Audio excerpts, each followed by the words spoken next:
I know that, Mr. Hancock, you appear to be making a habit of coming third these days, so... Matt Hancock. Thank you very much, Deputy Speaker. I'm not quite sure what to make of that, but I'm honoured to be third today, let's see how that goes. But it's also a pleasure to be here and to be clean and well fed. Mr. Deputy Speaker, the best way to spread opportunity and reduce inequality in society is by providing every person with a world-class education. These are not my words, Mr. Deputy Speaker, but they're the words of my right honourable friend, the Prime Minister, and I passionately agree with them. I agree with him that this should apply to all, and my bill represents the next step in turning these strong words into action. I'm delighted that the bill has cross-party support. Indeed, in its gestation, it has support from all sides of the House, from the member for Chingford, for instance, to the member for Hayes and Harlington, and indeed that cross-party support includes members like the member for Bury South, who have been on both sides of the House themselves since this bill was first put together. I firmly support the government's approach to increase rigour and improving standards in our schools. That is at the heart of what this bill will do.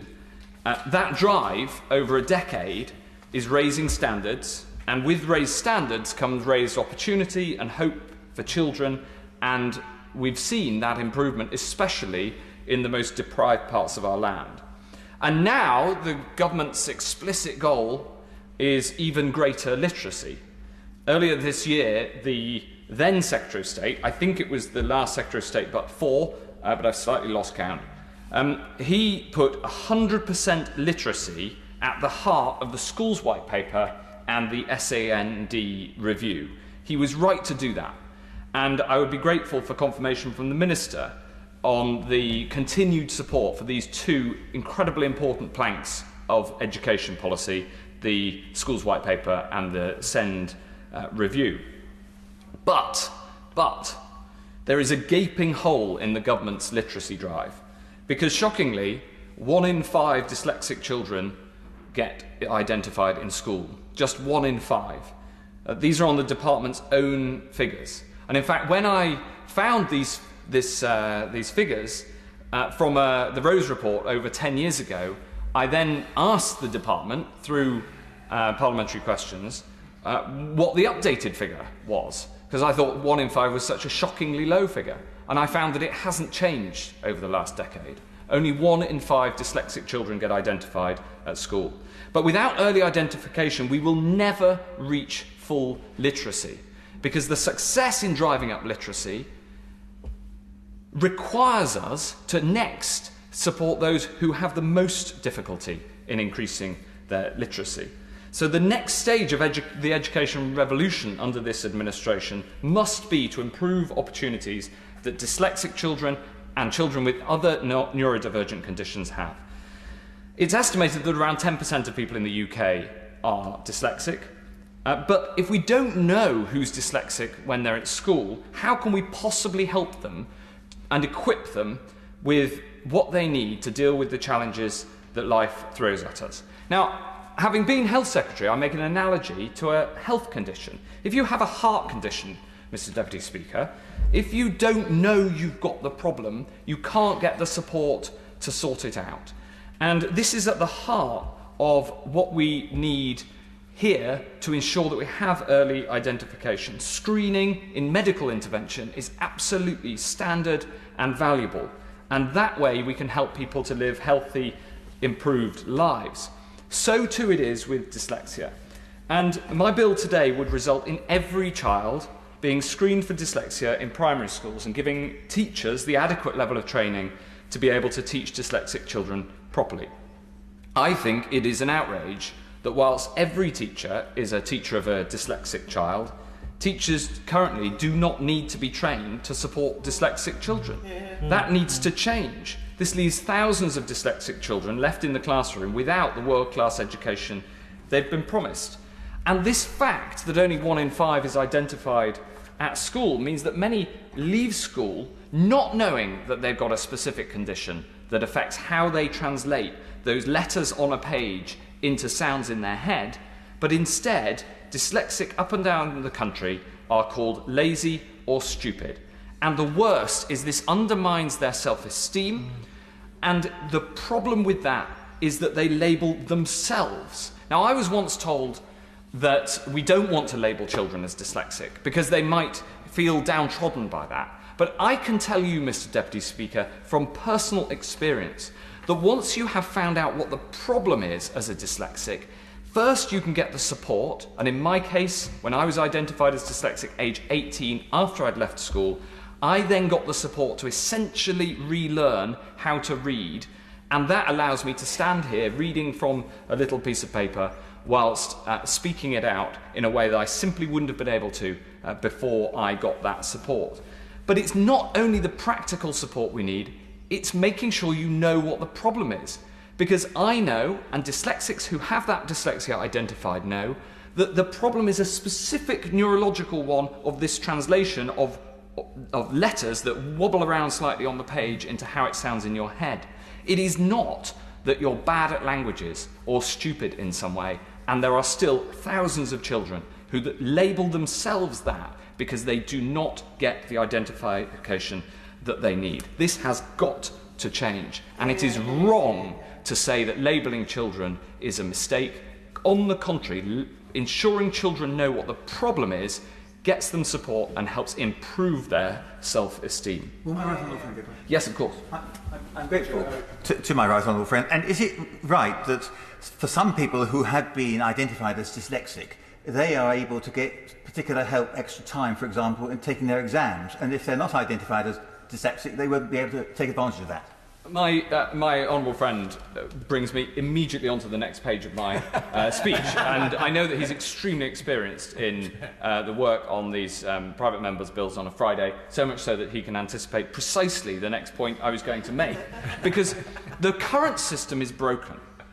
Because identification as dyslexic requires on expensive tests that only a few children do, and there is a very strong correlation between being able to access those tests and the means of one's parents.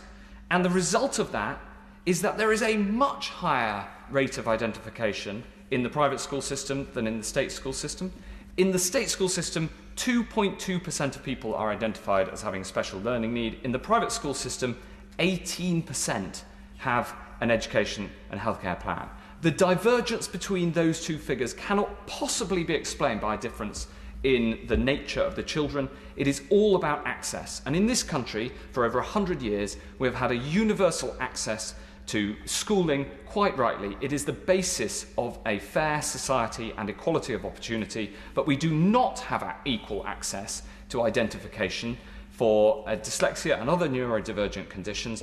And as a result, it isn't just that we have a problem of accessing the extra time that might be appropriate, but we have an essentially unfair system of allocating that extra time, because if you can afford to get the identification, you get the extra time, and if you can't afford to get the identification, you don't get the extra time, and that is a social outrage, Mr. Deputy Speaker. It is not only an issue of morality, but it's also an issue of social and economic justice. And I'll just make this point very gently, and it relates to the previous bill. Over half of prisoners are thought to have dyslexia. Yes. And over half of successful entrepreneurs are thought to have dyslexia. So if you are dyslexic, your life can go two ways. If you get the support you need, if you become successful, you often are more creative. There is more lateral thinking amongst dyslexics, not least because you have to think around problems like how to read something on a page. But people who don't get the support can end up in a life of crime too often. The 2012 Dyslexia Behind Bars programme found that when prisoners were taught to read, the reoffending rate dropped by 5.9% within 4 years. But sadly, over the last decade, as Ofsted and HM Inspector of Prisons reported earlier this year, there has been no progress in literacy in prisons, and their report was one of the most upsetting I have ever read. A dry government document should not be as upsetting as that is, and it describes precisely the problem that the failure to have the measures in this bill leads to.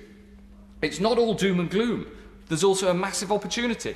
Dyslexic people tend to have skills that jobs increasingly need and the future jobs need. Creativity, lateral thinking, enhanced communication skills, especially oral communication. Computers increasingly do the boring straight line thinking. Dyslexics have brains fit for the future. No wonder progressive employers like GCHQ and Universal Music and Deloitte proactively hire neurodivergent people. But if dyslexic people do not know they have these talents, if they're not identified and they don't get the support they need, then they cannot make the most of these advantages. One further point, Mr. Deputy Speaker, on why there might be objections to this bill. I have heard some people say that you don't want more false positives. You don't want to over-identify children who aren't dyslexic. But this bill is very carefully written to take that into account, because it is calling for screening for all. It isn't calling for all to take a formal test. The purpose of the screening is to get better data. We have an excellent phonics test in primary schools, which is very good at identifying how good children are at turning the phonic symbols on the page into the sounds in their head. But the measure of a dyslexic brain is the gap between that capability and your ability at languages, because most dyslexics are good at oral languages. They've got the gift of the gab, a bit like me, Mr. Deputy Speaker, you might say. But if they are good at that but poor at the phonics test, that identifies a different problem to if you're bad at the phonics test and bad at languages, when you need a different type of support. It is this gap that I'm trying to address, and by having a test of language ability alongside the phonic ability in primary school, we will find those who we know have the intellectual capability. They've got the wherewithal. They've just got a specific neurological problem that means that they need support to get across through this barrier.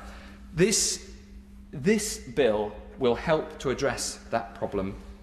It will make sure, of course, in 1 second, it will make sure that the government has what it needs to implement a system that can make sure we take the literacy that we need to see to the next level, because if 10% of children are dyslexic, then there is no way we can reach that full literacy without the measures to find out who they are and to address it. And with that, I'll happily give way. I thank my right honourable friend, who is making an excellent speech, and I'd just like to thank him for shining such a bright spotlight on this area and setting out the opportunities for neurodivergent people. Increasing the educational outcomes and employment outcomes is a huge priority for me. I know he is a passionate campaigner, and I just wanted to put on record my gratitude to him and the willingness to work with him further on this issue. Well, I'm grateful for that willingness. Passing the bill would be a good starting point. But she's right also that there is good work ongoing, especially in the SEND review. But the critical point is the early identification and the rejection of the false argument that has been put to me, including by some in her department, that it is a bad idea to identify problems. You need more data in the classroom to know how children work. And the best outcome would be that some children, you would identify the dyslexia, you would give them the support, and they would close the gap between their phonic ability and their language ability in the same way my gap was closed, and I can now read long words off a piece of paper and read perfectly effectively to be able to hold down a half-decent job. Yes, of course.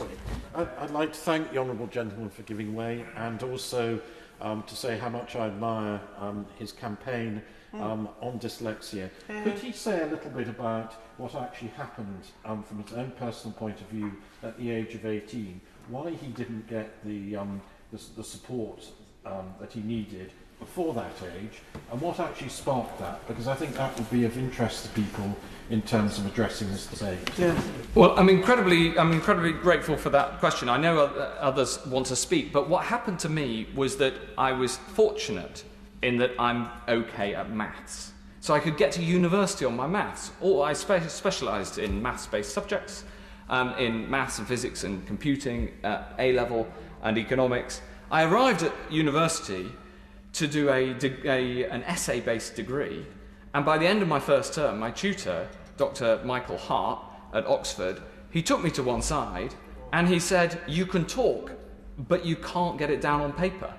And he said, "You should go and get identified." Now, I was lucky. I was at one of the best universities in the world. They had a brilliant education department, and they essentially retrained my brain in how to read, took me back to the phonics, and now I learn each word, and I look at a word essentially as a picture. It means I can read normal words quite well. I'm not that good with brand new words, and I have to concentrate very hard to learn them. But that gave me the ability to prosper both at university and then succeed afterwards. It didn't stop all the screw-ups, and I have some terrible stories of errors, including when I accidentally wrote a political election address for the then member for Guildford in the 2001 election, and managed to write in very large letters across the front, "I want to untie the community." I intended to say, "I want to unite the community."